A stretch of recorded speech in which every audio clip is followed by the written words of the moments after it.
kelasnya pimpin doa dulu. Baiklah teman-teman, sudah baca doanya. Siapa yang tidak masuk hari ini? Masuk semua ya? Oke. Nah teman-teman, hari ini silakan buka buku temanya. Hari ini kita belajar buku. Baiklah teman-teman, silakan buka bukunya. Tema 5 tentang ekosistem, subtema 2 tentang hubungan antar makhluk hidup dan juga ekosistem. Nah teman-teman kan tidak, setiap makhluk hidup itu membutuhkan makanan. Nah maka dari itu terciptalah yang namanya rantai makanan. Kenapa ada rantai makanan? Karena adanya interaksi, yaitu interaksi makan dan juga dimakan. Makanya terciptalah yang namanya rantai makanan.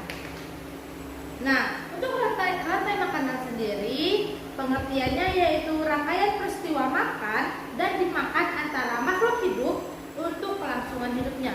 Jadi, kalau makhluk hidup tidak makan, maka mereka akan mati. Makanya mereka membutuhkan interaksi makan dan juga dimakan. Nah, secara umum terdapat 3 peran makhluk hidup di dalam rantai makanan. Yang pertama yaitu ada produsen, kedua konsumen, ketiga pengurai. Produsen adalah makhluk hidup yang dapat membuat makanannya sendiri. Jadi produsen itu dia tidak membutuhkan makhluk lain untuk memproduksi makanannya. Dia memproduksi sendiri, jadi tidak membutuhkan makhluk lain. Nah, contohnya apa?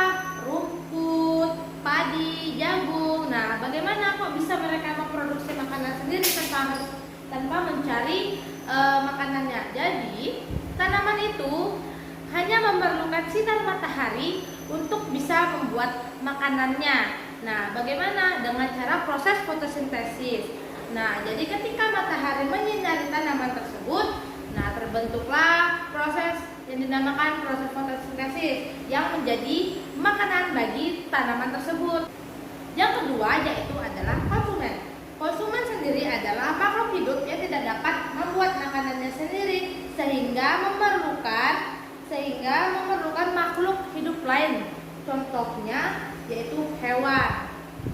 Nah, di dalam rantai makanan, konsumen dapat dikelompokkan menjadi 3. Yang pertama yaitu konsumen tingkat 1, yaitu ada kelompok hewan yang memakan tumbuhan atau produsen.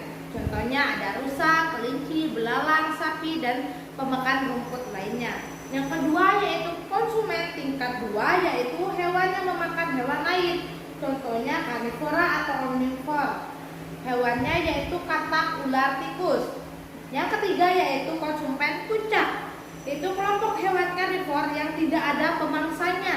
Contohnya singa, elang. Jadi mereka tidak dimangsa oleh binatang lain karena hewan lain itu takut dengan hewan tersebut. Makanya mereka tugasnya hanya menjadi konsumen, tidak menjadi timbal balik dimakan, tapi lebih ke memakan ya teman-teman.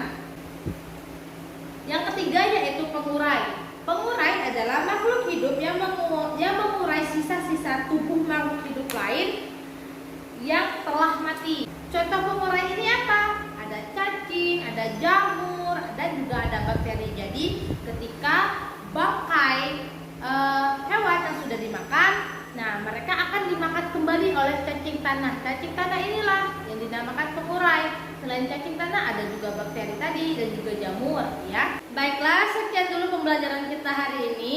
Jangan lupa dibaca-baca bukunya untuk soal-soalnya, bantu dikerjakan di rumah. Ibu akhiri, wassalamualaikum warahmatullahi wabarakatuh.